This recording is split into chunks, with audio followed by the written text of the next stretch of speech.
तो देखो हम पढ़ रहे हैं क्रैब साइकिल, ठीक है। हमने अब तक क्या पढ़ा था कि ग्लाइकोलाइसिस के दौरान क्या बना था, पायरुवेट बना था।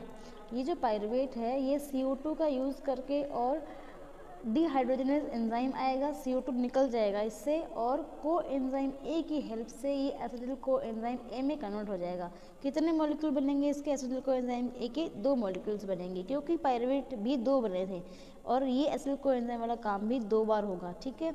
इस दौरान हमारे पास एक NADH2 बनती है, NAD+ से एक NADH2 बन जाती है, एक बनती है एक के टाइम पर। तो क्योंकि ये 2 बार होगा तो हमारे पास इस दौरान 2 NADH2 बनेंगे। यानी कि हमें याद रखना है कि ग्लाइकोलाइसिस के दौरान हमारे पास 2 NADH2 बनी थी और हमारे पास second oxidation of pyruvate step में भी 2 NADH2 बनी हैं। इन 2 NADH2 को भी अब कहाँ जाना है? ETS में जाना है, ताकि ये ETS में जाकर ATP में कन्वर्ट हो जाए। थर्ड स्टेप जो अपना आता है, देखो इसमें CO2 माइनस हुई है, इसलिए इस स्टेप को ऑक्सीडेटिव डीकार्बोक्सिलेशन भी कहते हैं। इसके बाद देखो थर्ड स्टेप जो अपना आता है ये है अपना थर्ड स्टेप जो है क्रैब साइकिल। इसका नाम है क्रैब साइकिल, जिसको अपन TCA try carboxylic acid cycle भी कहते हैं, साइट्रिक एसिड साइकिल भी कहते हैं, क्योंकि सबसे पहला प्रोडक्ट यहाँ पे साइट्रिक एसिड बनता है या फिर साइट्रेट बनता है, इसीलिए इसको अपन साइट्रिक एसिड साइकिल भी कहते हैं। क्रैब नामक साइंटिस्ट ने दी थी, इसीलिए इसे क्रैब साइकिल भी कहते हैं। अब अपन स्टार्ट करते हैं क्रैब साइकिल। होता कहाँ पे है? माइटोकॉन्ड्रियल मैट्रिक्स में। ये चीज़ जो ग्लाइकोलाइसिस थी वो साइटोप्लाज्म में हो रही थी, फिर अपना ऑक्सीडेशन ऑफ पायरुवेट जो है वो हुआ था माइटोकॉन्ड्रिया के इंडर माइटोकॉन्ड्रियल स्पेस में, बीच की जगह में, और फिर ये स्पेस से आ गया है माइटोकॉन्ड्रिया की मैट्रिक्स में। कौन? एसिटिल को एंजाइम ए, ये माइटोकॉन्ड्रिया की मैट्रिक्स भाग में अब आ गया है। और मैट्रिक्स में ये सारे के सारे एंजाइम्स जो जरूरी हैं क्रैब साइकिल के लिए वो पाए जाते हैं, इसीलिए ये जो क्रैब साइकिल है वो मैट्रिक्स में होगा। अब देखो एसिटिल को एंजाइम ए से ये शुरू होगा, तो एसिटिल को एंजाइम ए जो है वो ऑक्सैलो एसिटिक एसिड से मिलेगा। किससे? ऑक्सैलो एसिटिक एसिड से मिलेगा एसिटिल को एंजाइम ए। एसिटिल को एंजाइम ए से एक CO2 माइनस हुआ था। पायरुवेट कितने कार्बन का था? 3 कार्बन का था। 3 कार्बन से एक माइनस हुआ तो एसिटिल को एंजाइम ए बना 2 कार्बन का। अब 2 कार्बन में ऑक्सैलो एसिटिक एसिड 4 कार्बन का था, तो 4 कार्बन और 2 कार्बन मिलेंगे तो बनेगा 6 कार्बन का कंपाउंड, जिसका नाम है साइट्रेट। क्या नाम है? साइट्रेट। अब ये साइट्रेट बनने के लिए हमें जो एंजाइम चाहिए वो है साइट्रेट सिंथेज या फिर साइट्रेट सिंथेटेज, ठीक है। तो ऑक्सैलो एसिटिक एसिड एसिटिल को एंजाइम ए से मिला और बना साइट्रेट, साइट्रेट बन गया एंजाइम साइट्रेट सिंथेज की हेल्प से। ये है पहला कंपाउंड क्रैब साइकिल का। अब ये जो साइट्रेट है ये एकोनिटेज एंजाइम की हेल्प से कन्वर्ट हो जाएगा सिस एकोनिटेज में। किस में? सिस एकोनिटेज में कन्वर्ट हो जाएगा। सिस एकोनिटेज कन्वर्ट हो जाएगा आइसोसाइट्रेट के अंदर। किस में? आइसोसाइट्रेट के अंदर। और आइसोसाइट्रेट कन्वर्ट हो जाएगा ऑक्सैलोसक्सिनेट के अंदर, ठीक है। ऑक्सैलोसक्सिनेट से अब एक CO2 माइनस हो जाएगा। यहाँ तक 6 कार्बन चल रहे हैं, 6 कार्बन चल रहे हैं। ऑक्सैलोसक्सिनेट से एक CO2 माइनस हो जाएगा तो ये 5 कार्बन कंपाउंड बन जाएगा, जिसका नाम है अल्फा कीटोग्लूटारिक एसिड। क्या नाम है? Alpha ketoglutaric acid. अब ये अल्फा कीटोग्लूटारिक एसिड 5 कार्बन का कंपाउंड बन चुका है। इससे भी अगेन एक CO2 माइनस हो जाएगा और 4 कार्बन का कंपाउंड बनेगा, जिसका नाम है सक्सिनिल को एंजाइम ए। क्या नाम है? सक्सिनिल को एंजाइम ए, ठीक है। अब ये सक्सिनिल को एंजाइम ए सिंथेटेज की हेल्प से सक्सिनेट में कन्वर्ट हो जाएगा। किसमें? सक्सिनेट जो है वो कन्वर्ट हो जाएगा फ्यूमरेट में। फ्यूमरेट बन जाएगा मैलेट में और मैलेट से फिर से बन जाएगी ऑक्सैलो एसिटिक एसिड। ये है साइकिल ऑफ क्रैब की साइकिल है ये, जिसमें हमने अभी आपको क्या बताया मैंने, क्या कि इसमें कैसे कंपाउंड एक से दूसरे फॉर्म में बनते हैं। ये चीज़ इतनी ज़रूरी नहीं है हमारे लिए, क्योंकि हमारे लिए जो ज़रूरी है वो है कि इसमें एनर्जी कहाँ बनी, क्योंकि हम पढ़ रहे हैं ग्लाइकोलाइसिस या फिर हम पढ़ रहे हैं माइटोकॉन्ड्रिया में एनर्जी फॉर्मेशन। तो क्रैब साइकिल में चीज़ें जो हुई हैं, ये स्टेप्स जो हुए हैं, ये सारे स्टेप्स इसलिए हुए हैं क्योंकि हमें एनर्जी फॉर्मेशन करवानी है। तो देखो एनर्जी फॉर्मेशन कब कब होती है। फर्स्ट एनर्जी बनती है आपकी जब आप ऑक्सैलो एसिटिक एसिड से अल्फा कीटोग्लूटारिक एसिड में आते हैं, ठीक है। तो ऑक्सैलो एसिटिक एसिड से जब आप अल्फा कीटोग्लूटारिक एसिड में आते हैं, ये जब कन्वर्शन होता है तो हमारे पास यहाँ पे एक NADH2 बनती है, ठीक है। इसके बाद दूसरी हमारे पास बनती है कब, जब हम कीटोग्लूटारिक एसिड से सक्सेनल को एंजाइम A बनाते हैं, ये वाला बनाते हैं, इस दौरान भी हमारे पास एक NADH2 का फॉर्मेशन होता है। उसके बाद एक और NADH2 बनती है लास्ट स्टेप में, जब मैलेट से ऑक्सैलो एसिटिक एसिड बनती है तब भी एक NADH2 का फॉर्मेशन होता है। ये तो हो गई 3 NADH2 का फॉर्मेशन। अब FADH2, जब हम सक्सिनेट से फ्यूमेरेट बनाते हैं तब एक FADH2 का फॉर्मेशन होता है, और सक्सिनल को एंजाइम से जब सक्सिनेट बनता है तब एक GTP का फॉर्मेशन होता है। तो ये हो गए वो जहाँ पे एनर्जी बनी है।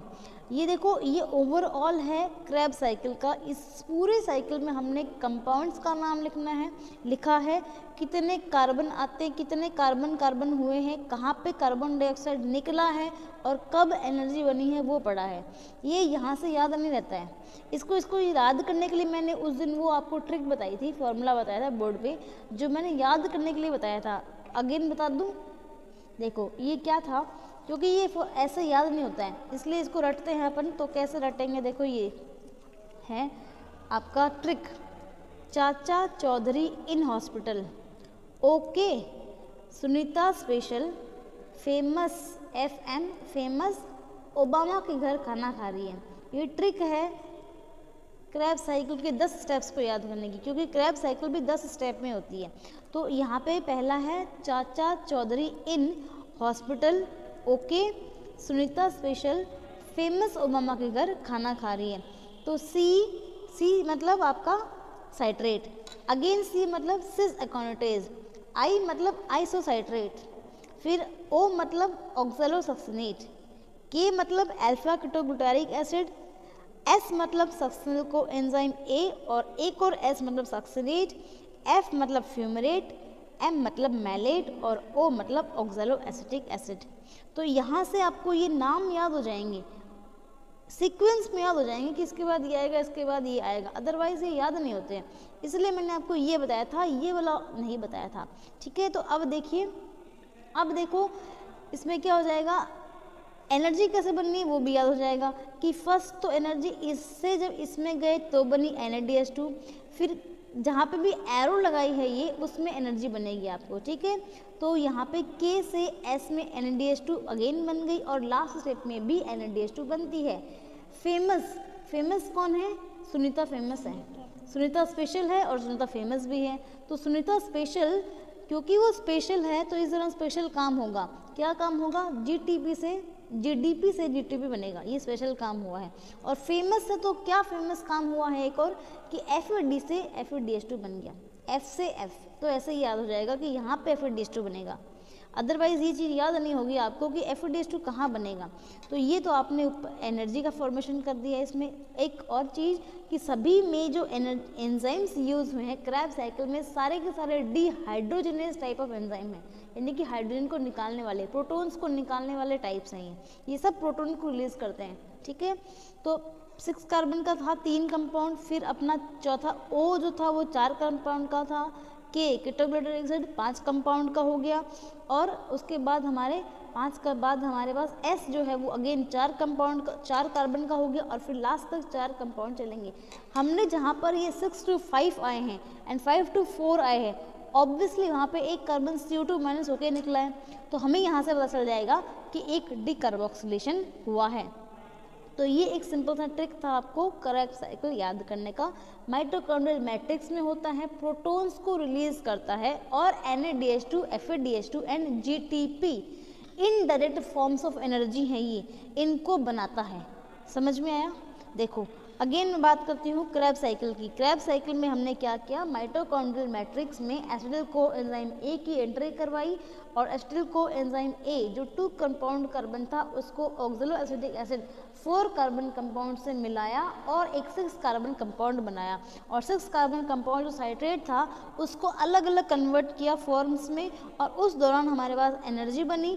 एनर्जी बनने के साथ साथ कहीं कहीं पर कार्बन डाइऑक्साइड भी रिलीज हुई और H+ प्रोटॉन्स भी रिलीज हुए और ये प्रोटॉन्स सारे के सारे कहाँ इकट्ठे हो रहे हैं, माइटोकॉन्ड्रियल मैट्रिक्स में इकट्ठे हो रहे हैं। ठीक है, इतना समझ में आ गया। अब हमने 3 स्टेप कर लिए हैं किसके, एनर्जी बनने के। पहला था ग्लाइकोलाइसिस, दूसरा था ऑक्सीडेशन ऑफ पायरुवेट, तीसरा था क्रेब्स साइकिल।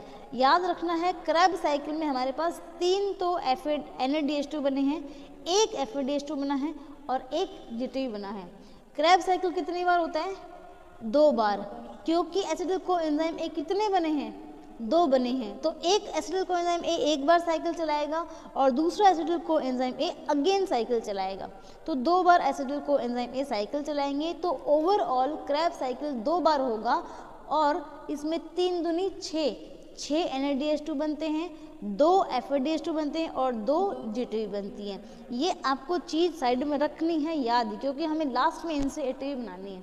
ठीक है, ATP डायरेक्ट कहाँ बनी थी, सिर्फ ग्लाइकोलाइसिस में 2 ATP डायरेक्ट बनी थी और ये सब डायरेक्ट ATP नहीं बन रही हैं।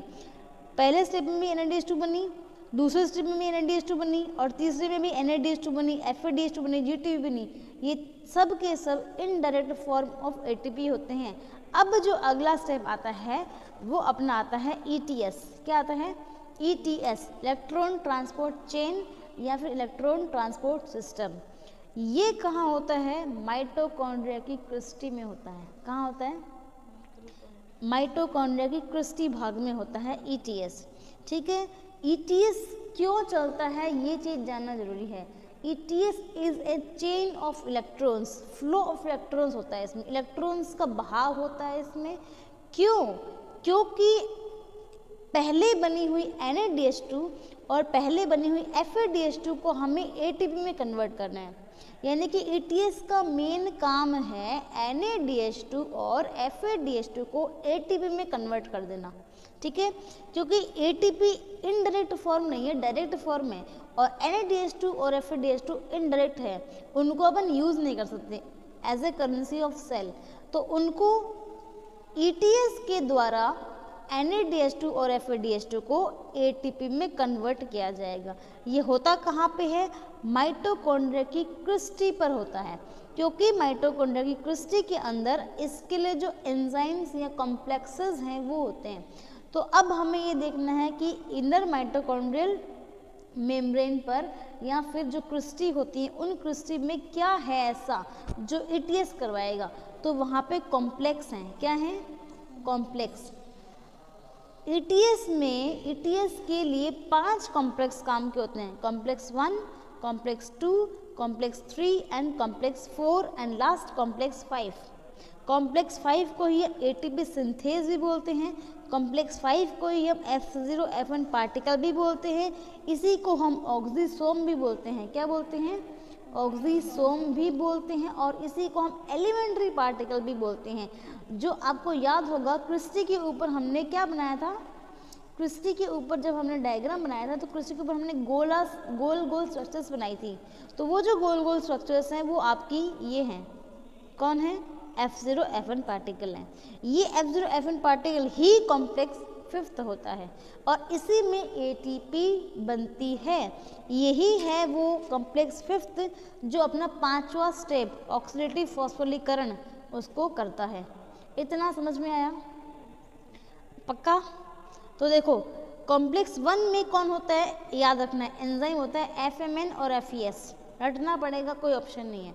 कॉम्प्लेक्स 1 में FMN FES एंजाइम पाए जाते हैं, कॉम्प्लेक्स 2 में FAD FES एंजाइम पाए जाते हैं, कॉम्प्लेक्स 3 में FES, cytochrome BL, cytochrome BH and cytochrome C पाए जाते हैं। कॉम्प्लेक्स 4 में copper A, cytochrome A, copper B, cytochrome A1 पाए जाते हैं एंड कॉम्प्लेक्स 5th आपका F0F1 पार्टिकल है ही। ठीक है, जिसमें एटीपी सिंथेज एंजाइम पाया जाता है।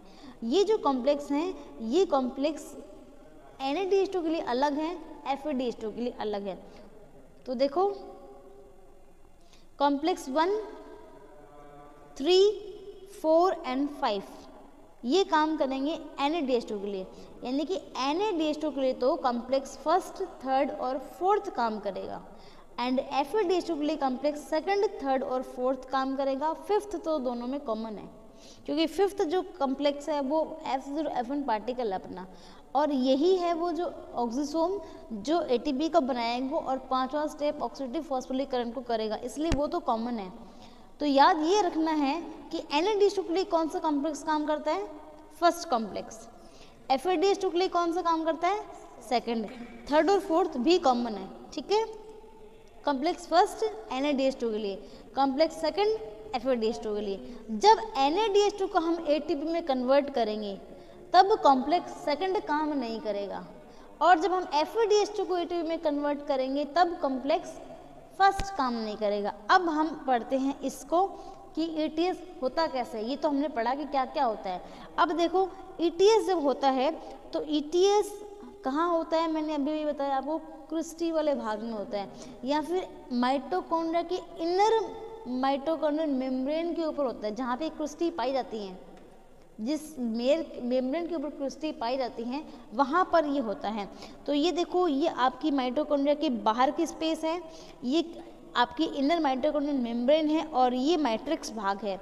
तो मैट्रिक्स में क्या हुआ था, क्रैब साइकिल हुआ था, और मैट्रिक्स में क्रैब साइकिल के दौरान ही तो NADH और FADH2 निकले थे, और H+ भी निकले थे, याद है ना, H+ प्रोटॉन्स भी निकले थे। तो वो सारे के सारे मैट्रिक्स में एक्यूमुलेट है, मैट्रिक्स में रखे हुए हैं। अब हम पहले NADH2 को कन्वर्ट करते हैं ATP में।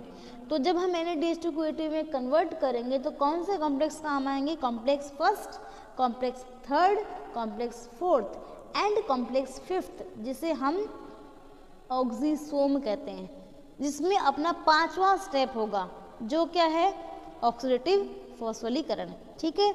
अब देखो कॉम्प्लेक्स फर्स्ट में FMN है, FES है। कॉम्प्लेक्स थर्ड में मैंने जो नाम बताया था सेम वही है, FES, cytochrome B, cytochrome BH, cytochrome C। ये आपको एज इट इज़ याद करने ही पड़ेंगे। और बीच में इन दोनों कॉम्प्लेक्सेस को जोड़ने के लिए यहाँ पे Q होता है, Q इज़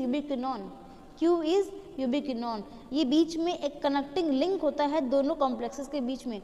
तो पहले और तीसरे के बीच में जो कनेक्टिंग लिंक है वो तो है Q, दैट इज़ यूबिक्विनोन, और तीसरे और चौथे के बीच में जो होता है वो होता है साइटोक्रोम C, ठीक है। ये आपको याद करना है। अब हम करते हैं NADH2 को कन्वर्शन। तो देखो NADH2 को हमने लिया, NADH2 को हमने तोड़ दिया। NADH2 जब कॉम्प्लेक्स 1 में एंटर करेगा तो टूट जाएगा। टूटेगा किस में, NAD+ में, साथ में 2 इलेक्ट्रॉन्स को रिलीज करेगा। कितने, 2 इलेक्ट्रॉन्स को रिलीज करेगा। ये जो इलेक्ट्रॉन्स हैं यही इलेक्ट्रॉन्स ETS में चलते हैं। इन्हीं इलेक्ट्रॉन्स के चलने की वजह से ETS इलेक्ट्रॉन ट्रांसपोर्ट चेन कहलाता है। इलेक्ट्रॉन परिवहन तंत्र, यानी कि इलेक्ट्रॉन्स का परिवहन होगा। इलेक्ट्रॉन कहाँ से आए, NADH2 के टूटने से आए। कहाँ से आए, NADH2 के टूटने से इलेक्ट्रॉन आए, और ये इलेक्ट्रॉन कॉम्प्लेक्स 1, थर्ड और फोर्थ में एंटर करेंगे, और फोर्थ के बाद फिफ्थ में जाएंगे। फिफ्थ में इलेक्ट्रॉन नहीं जाएंगे, लेकिन फिफ्थ में अलग काम होगा, वो अपन आगे पढ़ेंगे। तो देखो NADH2 टूट गया, NAD+ में 2 इलेक्ट्रॉन्स निकल गए, 2 इलेक्ट्रॉन्स FMN के पास गए, FMN से FES के पास गए, FES से ये यूबिक्विनोन के पास गए। यूबिक्विनोन कन्वर्ट हो गया QH2 में, यूबिक्विनोन हाइड्रोक्साइड में कन्वर्ट हो गया, और फिर यूबिक्विनोन इसमें कन्वर्ट होकर इसने फिर से इलेक्ट्रॉन को अगले कॉम्प्लेक्स को दे दिया जो FES था, फिर cytochrome B, cytochrome BH and C। Sequence में इन सब से होते हुए इलेक्ट्रॉन गुजरेगा कॉम्प्लेक्स थर्ड से, और कॉम्प्लेक्स थर्ड से फिर जाएगा ये कॉम्प्लेक्स फोर्थ के पास, जिसमें आपके ये जो कंपाउंड्स है इन पे इलेक्ट्रॉन जाएगा। अब देखो इलेक्ट्रॉन्स का मूव तो ये ऐसे हो गया, इलेक्ट्रॉन्स का फ्लो तो ऐसे होगा कॉम्प्लेक्स फोर्थ तक। इलेक्ट्रॉन्स का ये जो मूवमेंट हुआ है कॉम्प्लेक्स फोर्थ तक, इसके बाद हमें ये चीज़ देखनी है, इलेक्ट्रॉन्स के मूवमेंट की वजह से जो कॉम्प्लेक्स हैं ये कॉम्प्लेक्स परमिएबल हो गए हैं H+ आयंस के लिए। अभी जो लाइन मैंने बोली इसका मतलब है कि जब इलेक्ट्रॉन कॉम्प्लेक्स 1 से गुजरा था तब इसने इस कॉम्प्लेक्स 1 को पारगम्य बना दिया H+ आयंस को अपने अंदर से गुजारने के लिए। यानी कि जो H+ आयंस निकले थे उस क्रेब्स साइकिल के दौरान, जो मैट्रिक्स में पड़े हैं, वो 4 H+ आयंस अब कॉम्प्लेक्स 1 से बाहर निकल जाएंगे, बाहर की तरफ, मेम्ब्रेन के बाहर, IMM के बाहर, इनर माइटोकॉन्ड्रियल मेम्ब्रेन के बाहर कितने निकल जाएंगे? 4 H+। ये इंपॉर्टेंट चीज़ है, ये याद रखनी है कि जो H+ यहाँ पे बने थे उस दौरान NaDH2 के टूटने पे इलेक्ट्रॉन तो कॉम्प्लेक्सेस में गए, लेकिन इलेक्ट्रॉन को कॉम्प्लेक्स में जाने की वजह से वो कॉम्प्लेक्स जो है वो पारगम्य बन गया हाइड्रोजन आयन को पंप करने के लिए। तो 4 हाइड्रोजन आयन मैट्रिक्स से बाहर की तरफ पंप कर दिए जाते हैं कॉम्प्लेक्स 1 से, ठीक है। फिर कॉम्प्लेक्स 2 से अगेन 4 हाइड्रोजन आयन्स बाहर की तरफ पंप किए जाते हैं। तो 4 आयन तो कॉम्प्लेक्स 1 ने पंप किए, 4 आयन कॉम्प्लेक्स 3 ने पंप किए, क्योंकि सेकंड तो आता ही नहीं है इसमें, ठीक है। एंड 4th ने, जो कॉम्प्लेक्स 4th है, उसने 2 आयन्स, हाइड्रोजन आयन्स 2 को पंप किया। यानी कि जब एक NaDH2 टूटा तो इलेक्ट्रॉन्स, एक तो इलेक्ट्रॉन निकले और इलेक्ट्रॉन फ्लो किए। ये जो इलेक्ट्रॉन थे ये कॉम्प्लेक्स 4th के बाद आगे क्या किए जाएंगे? जो ऑक्सीजन आपने ग्रहण की है, सांस के दौरान आपने ऑक्सीजन भी तो ली है, उस ऑक्सीजन को, या फिर वो ऑक्सीजन जो है वो ऑक्सीजन इन इलेक्ट्रॉन को ले लेगा और ऑक्सीजन इलेक्ट्रॉन को लेकर H+ आयन से मिलेगा और क्या बना लेगा? H2O, वाटर, पानी का निर्माण हो जाएगा। हमारे शरीर में पानी बनता है, हमको हमेशा प्यास नहीं लगती क्योंकि हमारे शरीर में पानी बनता है जो अपन यूज़ करते हैं। इसी वजह से हमारे बॉडी में देखो 70% ऑफ फ्लूइड होता है बॉडी में, है ना, 70% हमारा पानी है बॉडी। तो क्यों है ये पानी 70%? तो ये यहाँ से पानी हमारी बॉडी में बनता है, H2 हमारी बॉडी में बनता है। जब ETS चलता है तो फाइनल इलेक्ट्रॉन एक्सेप्टर कौन होता है? ऑक्सीजन होता है, और ऑक्सीजन इलेक्ट्रॉन को लेकर H+ की हेल्प से H2O का निर्माण कर लेता है, ठीक है। अब ये H2O तो यहाँ बन गया, इलेक्ट्रॉन का काम हो गया, और साथ में हमारे पास 4 + 4 + 4 2, 4 + 4 + 2 कितने H+ आयन्स पंप हो गए हैं? 10। 4 4 8 2 10 हो गए, 4 4 4 8 और 2 10। यानी कि एक NaDH2 मॉलिक्यूल के टूटने पर 10 H+ आयन्स बाहर जा चुके हैं। अब देखो ये जो 10 H+ आयन बाहर जा चुके हैं, इनका बाहर कोई काम नहीं है, इनको वापस मैट्रिक्स में आना है। इनको वापस मैट्रिक्स में लाने के लिए कॉम्प्लेक्स 5th काम करता है। कॉम्प्लेक्स 5th कौन है? ऑक्सीसोम, ठीक है, F0F1 पार्टिकल है। ये क्या करेगा? ये कॉम्प्लेक्स 1st प्रोटॉन पंप की भांति काम करता है और बाहर गए हुए उन प्रोटॉन को वापस अंदर लाता है। जब ये बाहर गए हुए प्रोटॉन को वापस अंदर लाएगा अपने अंदर से गुजार कर, तब इसके अंदर ATP सिंथेज पाया जाता है। क्या पाया जाता है? क्या है ये? एंजाइम। ATP सिंथेज क्या है? एंजाइम। कौन सा एंजाइम?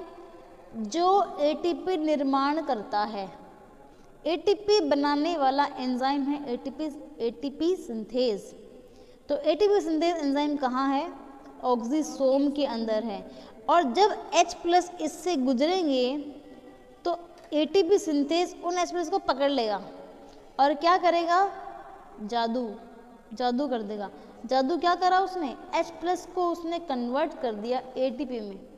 उन H+ की सहायता लेकर ADP और IP को मिला दिया, ADP और इनऑर्गेनिक फॉस्फेट को मिला दिया और बना दिया ATP। देखो ADP मतलब एडेनोसाइन डाइफॉस्फेट, जिसमें 2 फॉस्फेट हैं, और ATP मतलब एडेनोसाइन ट्राइफॉस्फेट, जिसमें 3 फॉस्फेट हैं। तो 2 फॉस्फेट तो उसमें थे, एक फॉस्फेट मिल गया तो मिलते ही बन गया ATP। तो ADP + आई इनऑर्गेनिक फॉस्फेट मिलके एटीपी बन गया। यानी कि बाहर कौन आया, एटीपी आया। एंटर तो H प्लस किए थे, लेकिन H प्लस एटीपी सिंथेस से मिलकर बाहर नहीं निकले, वो लोगों ने अब बना दिया है एटीपी। इस प्रकार से H प्लस बाहर गए थे, इस प्रकार से H प्लस अंदर आए और एटीपी बनकर बाहर निकले, क्योंकि इन H प्लस का काम एटीपी बनने के लिए था। ठीक है, तो यहाँ पे हम ये देखते हैं कि जब हमने NaDH2 का ये काम किया, NaDH2 को ETS करवाया, तो 10 हाइड्रोजन आयंस पंप हुए। कितने? 10 हाइड्रोजन आयंस। अब हम पढ़ेंगे दूसरी चीज, जो हम पढ़ेंगे FADH2 का ATS। क्या पढ़ेंगे? FADH2 का ATS, electron transport chain FADH2 के लिए पढ़ेंगे। अब FADH2 के लिए कौन से कॉम्प्लेक्स काम करेंगे? Complex second, third, fourth. ठीक है, फर्स्ट काम नहीं करेगा। तो आगे मूव करते हैं। देखिए, ये देखो, ये है आपका कॉम्प्लेक्स सेकंड, थर्ड, फोर्थ और ये फिफ्थ तो कॉमन होना ही है। फिफ्थ में ही अपना फिफ्थ स्टेप जो है वो होगा। तो फोर्थ जो कॉम्प्लेक्स सेकंड है उसमें कौन है? FAD FES, बाकी सब कुछ सेम है ही। और यहाँ पे हमने क्या करा है? उसी माइटोकॉन्ड्रियल मैट्रिक्स से FADH2 को लिया है और FADH2 को लेकर क्या किया? तोड़वाया। FADH2 टूटा किसमें? FAD प्लस में। और कौन निकला? वही 2 इलेक्ट्रॉन। 2 इलेक्ट्रॉन निकले, वो इलेक्ट्रॉन्स ट्रांसपोर्ट हुए। इलेक्ट्रॉन्स ट्रांसपोर्ट तो हुए और सेम जैसे पीछे हुए थे वैसे ही सेम इलेक्ट्रॉन्स आगे तक गए, लास्ट में O2 ने पकड़ा और H2O बन गया।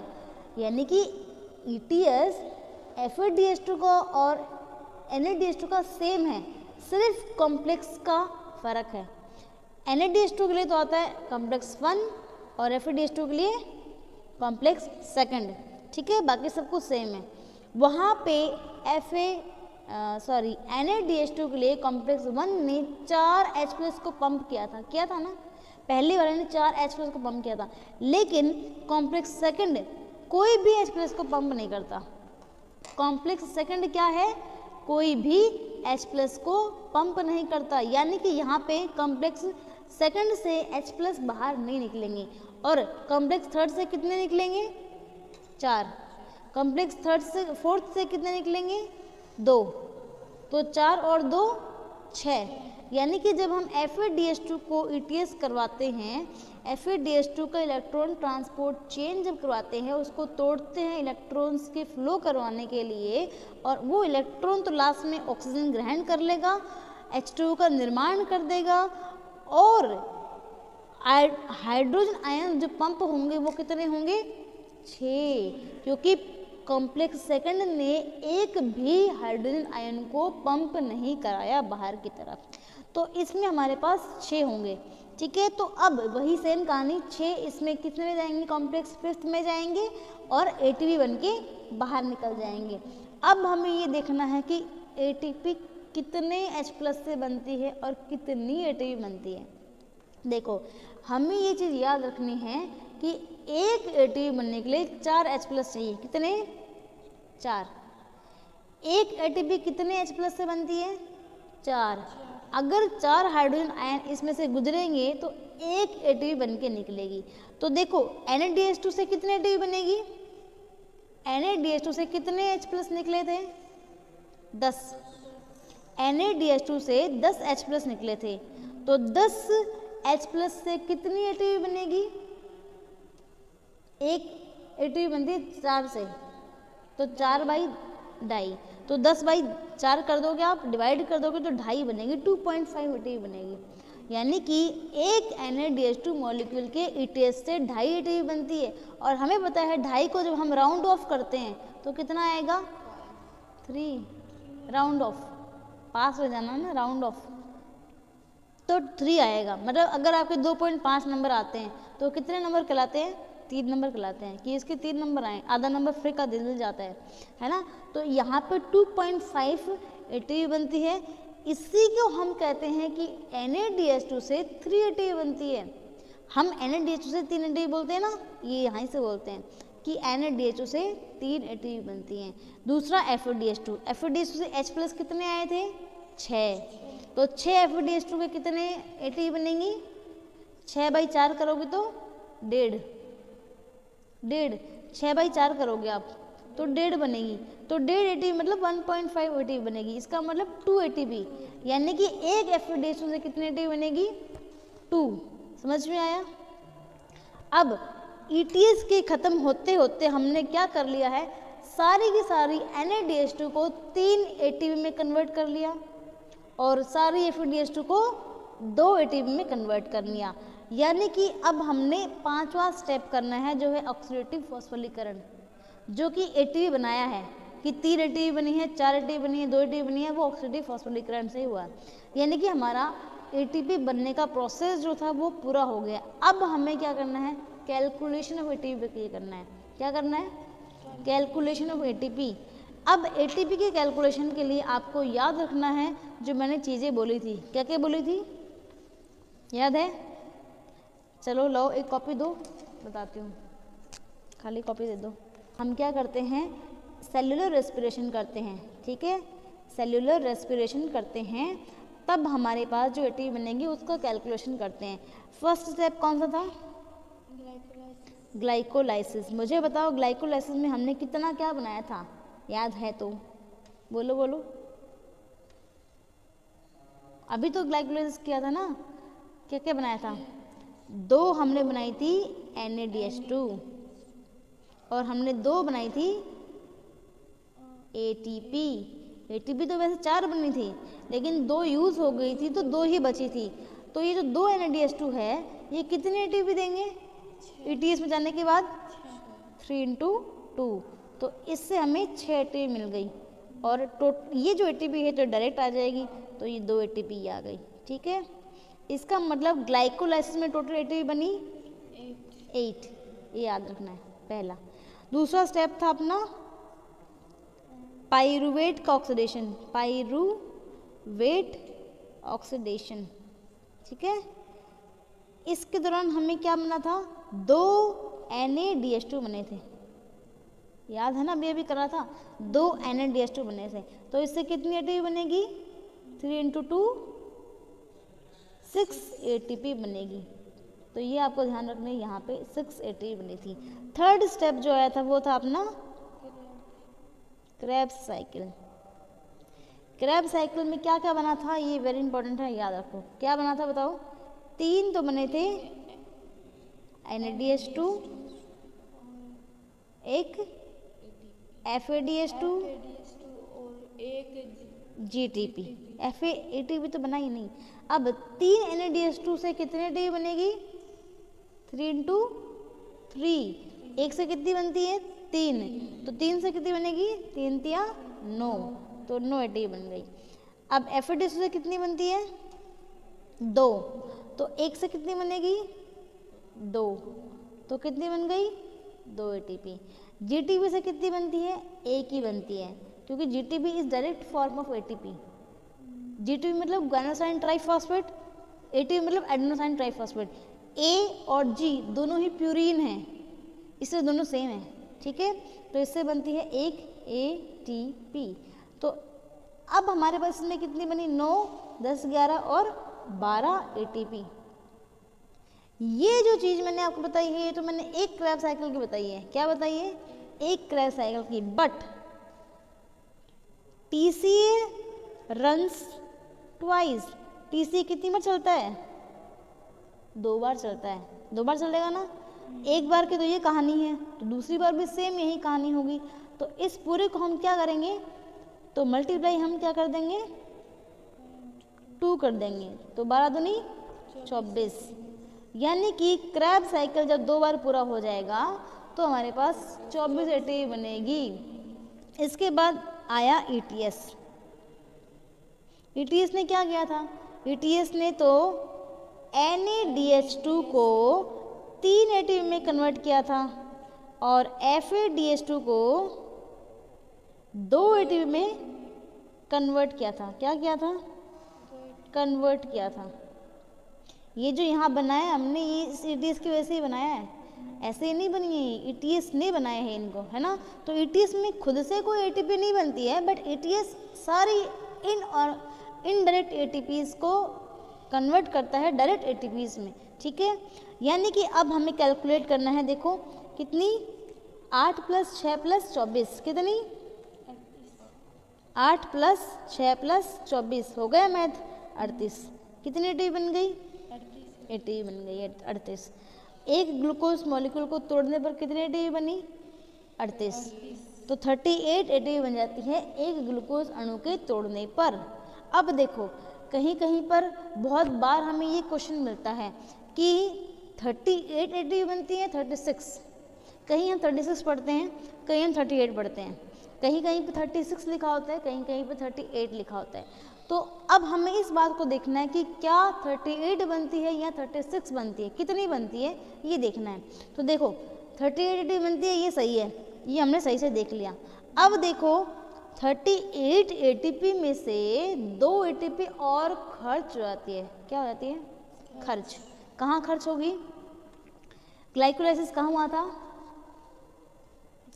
साइटोप्लाज्म में। एटीपी कहाँ बनती है, बाकी सारे काम कहाँ हुआ है, ईटीएस कहाँ हुआ है माइटोकॉन्ड्रिया की क्रिस्टी पे, और ये कहाँ हुआ क्रेब्स साइकिल माइटोकॉन्ड्रिया की मैट्रिक्स पे। अब देखो ग्लाइकोलाइसिस हुआ है साइटोप्लाज्म में, साइटोप्लाज्म में बनी है ये NADH2, यानी कि ये जो NADH2 है ये कहाँ बनी है साइटोप्लाज्म में बनी है। इस NADH2 को कहाँ जाना है माइटोकॉन्ड्रिया की क्रिस्टी तक जाना है। तो इसको माइटोकॉन्ड्रिया की कितनी लेयर्स को पार करके जाना पड़ेगा अंदर। तो ग्लाइकोलाइसिस में बने हुए NADH2 को साइटोप्लाज्म से माइटोकॉन्ड्रिया में ले जाने के लिए एक सिस्टम काम आता है जिसे हम कहते हैं शटल सिस्टम। क्या कहते हैं शटल सिस्टम। शटल सिस्टम आपका जब आप और फ्यूचर पढ़ाई करोगे तो पूरा आएगा, अभी हम सब नाम पढ़ेंगे। शटल सिस्टम एक ऐसा सिस्टम होता है जो साइटोप्लाज्म से NADH2 को माइटोकॉन्ड्रिया के अंदर लेकर आता है। तो इस शटल सिस्टम से ये सिस्टम क्या करता है इट ब्रिंग्स, ये ब्रिंग करता है cytoplasmic NADH2 into mitochondria Christie. ठीक है, जो मैंने लिखा है क्या समझ में आया है आपको कि शटल सिस्टम के अंदर, शटल सिस्टम जो है वो ऐसा एक सिस्टम है जो साइटोप्लाज्म से NADH2 को माइटोकॉन्ड्रिया की क्रिस्टी में लाता है। इस दौरान 2 ATP यूज करता है। ठीक है, 2 ATP is used by this system. तो ये जो सिस्टम है ये 2 ATP को यूज़ कर लेता है। तो देयरफॉर 38 जो ATP बनी है उनमें से 2 ATP किस लिए लग गई, उसको अंदर लाने के लिए। तो बनी कितनी 36, बची कितनी मतलब, तो ओवरऑल नेट हमारे पास 36 ATP बचती हैं। एक ग्लूकोज मॉलिक्यूल के तोड़ने पर यूज़ करने लायक जो हमारे पास ATP बनती हैं वो है 36 ATP। तो ये आपका यहाँ से कन्फ्यूजन क्लियर हो जाना चाहिए कि 38 ATP बनती है या 36 बनती है। डिपेंड करता है कि क्वेश्चन कैसा आता है, उस हिसाब से अपन ये वाला MCQ करेक्ट करते हैं कि 38 बनेगी या 36 बनेगी। बनती तो 38 ही है, लेकिन क्योंकि ग्लूकोज ग्लाइकोलाइसिस के दौरान साइटोप्लाज्म वाले को अंदर लाने के लिए 2 यूज़ हो गई, इसीलिए बचती 36 है। मतलब नेट गेन 36 होता है, ओवरऑल बनती 38 है। समझ में आया? इस प्रकार से माइटोकॉन्ड्रिया को पावर हाउस ऑफ सेल कहते हैं, क्योंकि एक ग्लूकोज के अणु को तोड़ने पर 36 ATP बन गई। तो कितने ग्लूकोज को तोड़ेंगे तो ATP बनती रहेगी, और यही ATP हमारे करेंसी ऑफ बॉडी है। हमारा सारा काम इसी ATP की वजह से होता है।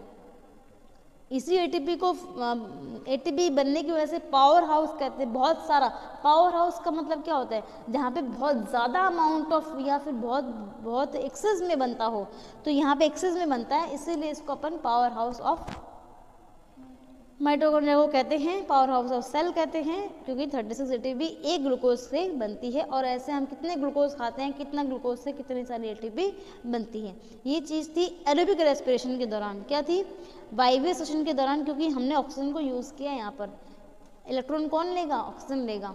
तो ये आपका था माइटोकॉन्ड्रिया का मेन मुख्य काम, जो कहलाता है आपका क्या क्या कहलाता है? नहीं, भूल गई। एटीपी बनना, एनर्जी फॉर्मेशन। ठीक है, तो माइटोकॉन्ड्रिया में एनर्जी फॉर्मेशन हमने कर लिया है। अब आपको समझ में आया है कि नहीं आया, ये बता दो।